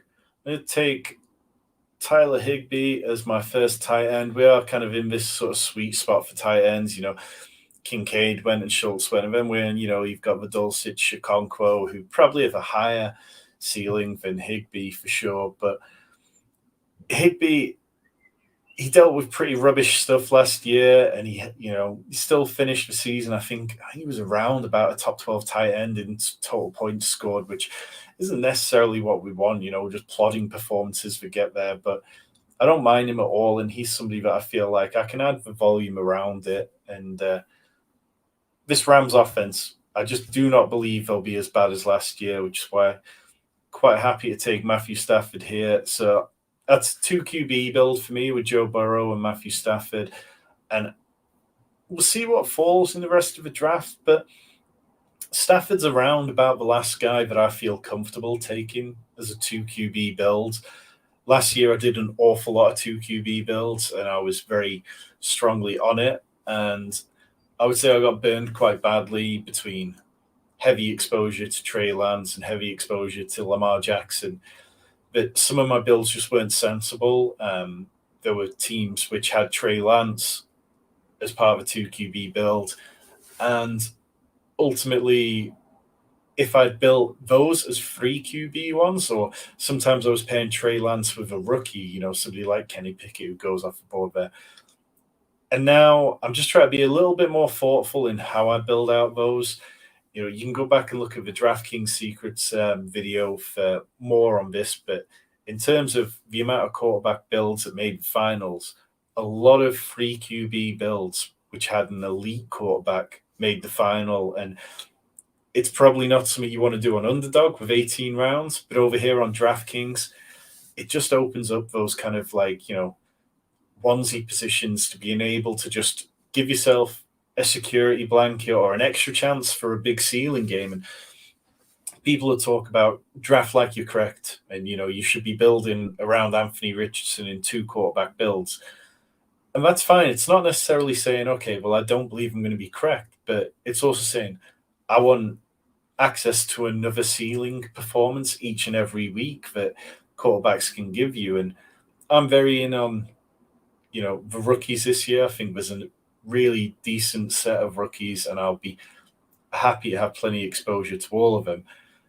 But I'm just trying to weigh that a little more and say, okay, well, I'm just going to use those in 3 quarterback builds more often than not, just appreciating the experiences I've had before me, because if we're not learning, what's the point? So through 13 rounds, I've got my 2 stacks. I've got Cooper Kupp with Matthew Stafford. I've got T. Higgins with Joe Burrow. I've got Josh Jacobs, Kenneth Walker, Smaji Piran, Khalil Herbert at running back, Kupp, Higgins, Lockett, Pickens, Bateman, Zay Jones at wide receiver. Feels very comfortable at this point in the draft. There's nothing in particular which feels like a desperate need. I'll probably look to 1, maybe 2 more running backs total. Tight end, with a Tyler Higbee as my first tight end, we're probably talking about a 3 tight end build unless I got another decent one anytime soon. I appreciate Smith going off the board so that I don't have to consider taking him. He's somebody I'm not interested in. I know people will talk about, okay, well, Hayden Hurst is gone and the Bengals are going to throw to the tight end. Bengals targeted tight end at the lowest rate across the league last year. I think Irv Smith wasn't earning targets at a rate which was impressive before TJ Hawkinson got there and before he got injured last year. So I'm not into it. Fantasy Football Garage, go check out his channel. Love his cardio drafts, rowing machine, the music. It's good times. Asking if 4 tight end builds are up. Yep. 4 tight end builds, I definitely think they're viable on here. Did a stream with James Brimacombe from Football Guys, who's excellent and really good, interesting guy and interesting approaches with drafts. We did a stream with him not too long ago, and that's what we did. Let's see. So Kyler Murray slipped a little past ADP, 16 picks. I don't feel the need to take him though because I don't have a stack. I'll take Jalen Hyatt for a little bit of week 17 correlation with the Rams. None of that yet on that game, so just add that in. Maybe I could have waited on it. But yeah, me and James, I let James dictate the draft a lot, and James drafts very dissimilar to how I typically do, which is why it was such a nice draft, because instead of me, going down the route I go where it's like I'm looking for stacks, I'm looking for week 17 correlations, James is always looking, what can I do to push this position? What can I push to, do to push the draft at a certain point? And yeah, we didn't take a single tight end until our last 4 picks, and then we used all of them on tight end, and it turned out quite nicely. So I'm definitely more open to that than I was previously. So back on the clock here. There's a few quarterbacks, Bryce Young, CJ Stroud, who feel fine. We're going to 2, 4, 7, 1. Maybe go down a bit and take Tajay Spears, who's somebody I quite like. I think, yes, the idea of his ACL or lack of ACL is a little bit worrying, but I'm not worried about that for one season of best ball. I feel like, if the Titans were willing to draft him, then I should be willing to draft him for at least this year. Derrick Henry, betting against Derrick Henry quite often doesn't work out for people, but I like the cost of Tajay Spears where he goes a lot more than the cost of Derrick Henry where he goes. We're talking about 13 rounds different. And Tajay Spears, as I mentioned, he's got about week 7 bye. when the schedule came out, everybody talked about how Derrick Henry gets to play the Texans twice down the stretch. Firstly, I don't think that's going to be an easy a matchup as it was for the last few years. Not now with the coaching staff that they've got in Texas. But easily, I mean, how often do we see rookies coming on strong down the end of a season, you know? Could the Titans look to close down Derrick Henry or move him on before that point if the season's lost? Cheers, Phil. Appreciate the compliment. It's very much appreciated. Always enjoy you guys being in here. Love these best ball drafts. Love the community we've built up and appreciate you all. And I know people here won't need to be told to hit that like button and that subscribe button because you'll have done it long time ago. And we do really appreciate it. You know, Sunday was a fantastic show, kind of giving away the place in the Scott Fish Bowl, giving away the FFPC draft and the draft guides. Me and Rich have been feeling very, very mushy lately about all the support we've had from all you guys. It's, you know, all we want to do is make good content and have fun, and you guys make it very easy. And we definitely have some big plans coming up over the next few months. Those of you in the UK, I hope you come into the UK Fantasy Football Convention in a few weeks' time. Myself and Colin Kelly of RotoViz will be running the best ball panel there. We're going to be talking about strategy, talking about our approach to drafting, our paths to making content and how we got there. And very much looking forward to having a beer with all you guys who can make it. So we're in round 16, 2-5-7-1 build for me. Tight end is probably something which I need to consider in the next few picks, but I'm not going to force it. Like I said, draft with James has kind of helped me relax and helped me feel like, you know, one way or another, you'll figure tight end out towards the end of the draft, as long as this auto drafter who is now has 4 quarterbacks, 5 running backs, and 4 wide receivers and 2 tight end, as long as they don't hoover up tight ends with every single one of their next picks. And this one, which, you know, this person's clearly put some sort of queue in order to end up with how they have. You know, I doubt the DraftKings would have allocated them 4 quarterbacks out of 5 pick rounds in a row. And it's, you know, this is where DraftKings is lacking a little. You look at Underdog and you could have set positional maximums of saying, all right, well, I only want 3 quarterbacks max. I only want this. So, hey, if people want to throw $10 away, so be it. You know, we'll check back in a few months' time and perhaps Frankie Katz will win this draft. And you can more than come gloat at me on Twitter and I'll send him $10. My $10. Because I was wrong. So we're coming back around. CJ Stroud's fallen 18 picks past ADP. That's kind of vaguely interesting. Sam Howell fallen 10 picks past ADP. I've taken 0 Sam Howell, and he's someone I'm quite aware that perhaps I should be taking some of. But I don't know. I find it slightly hard to get too excited about him. In terms of tight ends, Tyler Conklin, Hayden Hurst. We've got Jimmy Garoppolo, who's still fallen like down into the 200s after the news around his foot injury. I mean, the Raiders don't seem too worried. Perhaps we shouldn't be too worried. I don't really think that he's somebody that I'd look to. Perhaps if Michael Mayer had still been there, I might have taken him then and looked to backdoor that stack. Instead, there's nothing too fun here, is there? Let's take CJ Stroud. I think that gives us a little correlation. You know, we took Tajay Spears. Stroud plays against Titans in week 15 and 17.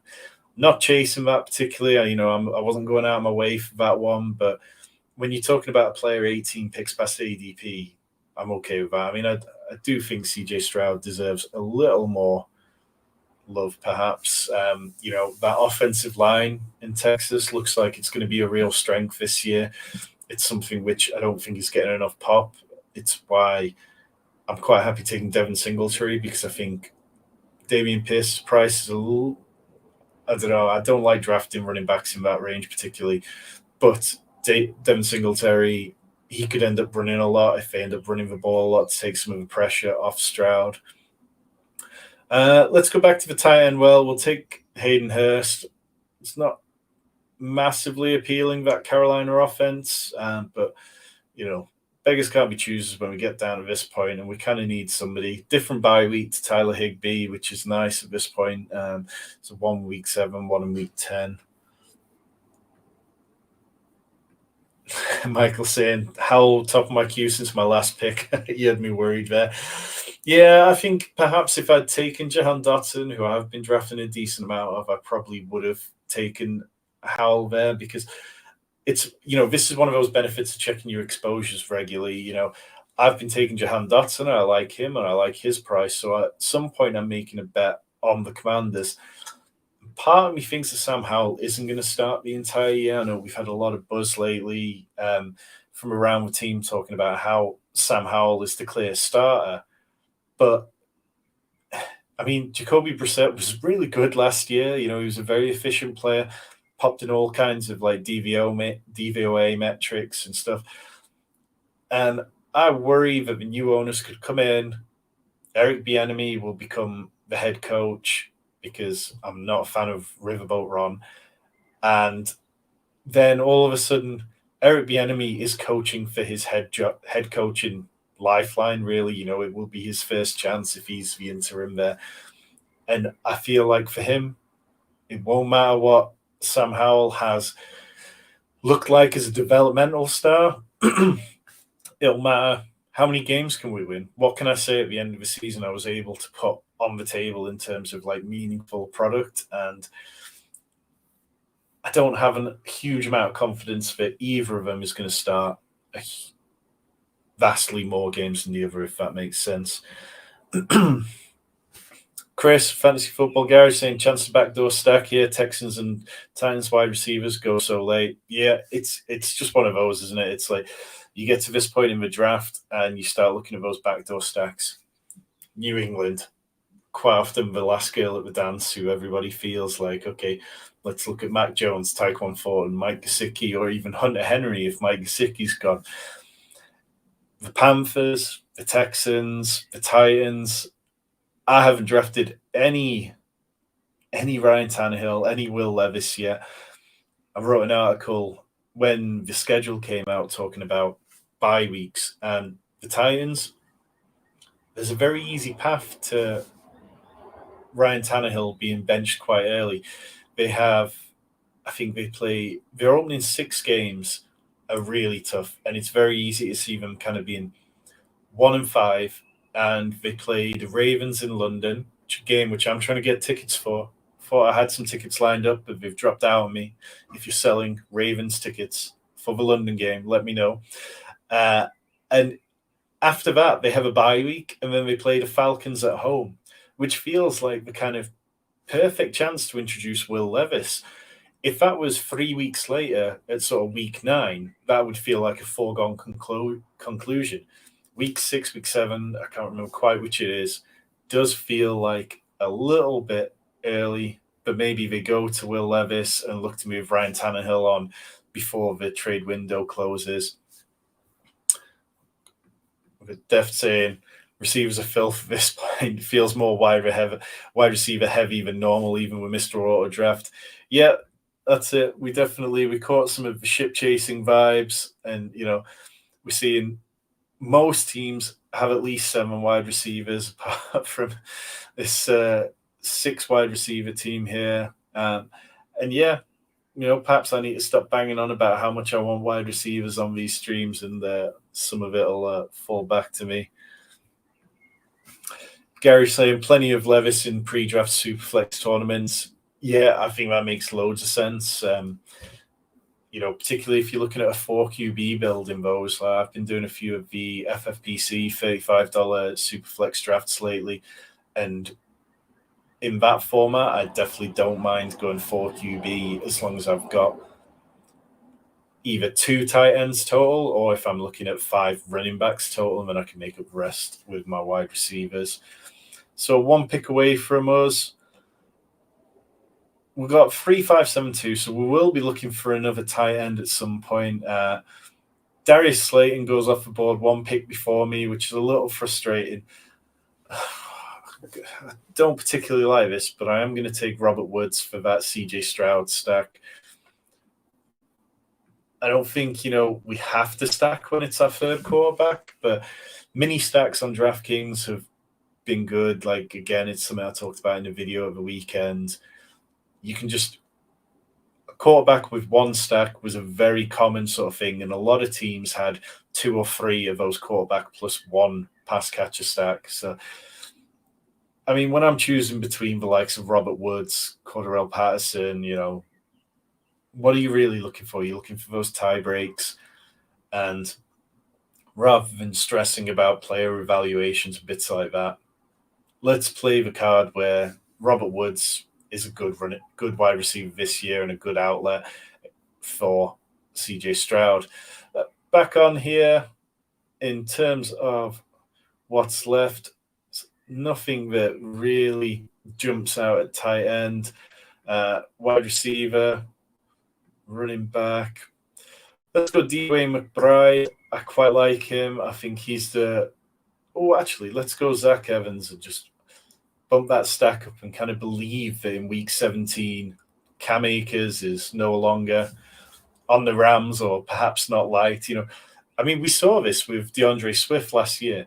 I don't want to draft running backs who the coaches hate, and I really don't believe that the Rams like Cam Akers. It feels very much like a marriage where they've got no choice but each other. The Rams said that he could go seek a trade. Nobody was interested, so he came back and got on with it. And now it just seems like we're kind of going down that road of he has to stick around a bit longer. Rich wrote some good stuff recently about how because of Cam Akers' injury and when it occurred, he lost an accrued year, and his contract is basically he's going to be a restricted free agent next offseason instead of an unrestricted free agent, which makes it kind of interesting that the Rams could look to maybe move him on and get slightly more than if he was a completely unrestricted free agent.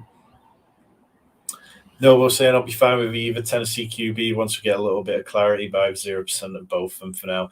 Yeah, I think that's a great way to approach it, really. Like, I mean, what are we really missing out on? It's tricky to have a huge amount of faith in Burks. I know we all love Chigozie Okonkwo. I do too. I've been drafting plenty of him, but that offense could be downright bad. I think it's very difficult to imagine them being. I mean, how many games can you see them scoring 20 points in? It's very tricky for me to imagine that. And I'd rather choose a player like Jalen Hi-Hat, who, he's attached to the Giants. We expect to take a step forward, and we expect them to have positive touchdown regression. So, yeah. And, of course, yes, Bobby Trees. So we're heading towards the last pick. I've got a 3-6-8-2. Probably need to end up with a tight end here. There's Jelani Woods, CJ Uzoma. It's interesting that CJ Uzoma's one socializing a lot with Aaron Rodgers at the minute. I think, people have, and me included, have assumed that it will be Conklin, but there's some argument you can make that we could go down and take the slightly different route with it. There is nobody here who feels worthy, and I'm not going to force a tight end pick for the sake of forcing a tight end pick. So let's go Nelson Aguilar. Pete mentioned it earlier on the stream. Aguilar's been getting all the hype in camp. He's being talked up a lot, and the Ravens paid him an okay contract. I don't hate it. Michael, have to run very hard but fun draft. Appreciate you being in here as always, Michael. Always a very smart drafter. But yeah, this was a fun draft board. So my team ended up Cooper Kupp, T. Higgins, Josh Jacobs, Joe Burrow, Kenneth Walker, Tyler Lockett, George Pickens, Rashad Bateman, Samaje Perine, Zay Jones, Khalil Herbert, Tyler Higbee, Matthew Stafford, Jalen Hyatt, Tajay Spears, CJ Stroud, Hayden Hurst, Robert Woods, Zach Evans, Nelson Aguilar. In terms of playoff correlation, we got Rams at Giants, 5 players in that one, 3 players in Pittsburgh Seahawks, Tennessee Houston, we've got 3 players there, and Carolina Jacksonville, 2 players there. Didn't really chase it. Let them fall to me. Enjoyed it where it came. We are going to wrap things up there because we've been on for an hour and 45 tonight. Appreciate all of you who've been here. Appreciate everyone who's here in the draft. This was a lot of fun tonight. You guys have all been kick-ass. Shout out to all of you in the chat, and we'll be back soon. Thank you, everybody. Hit that like button if you haven't. See you later.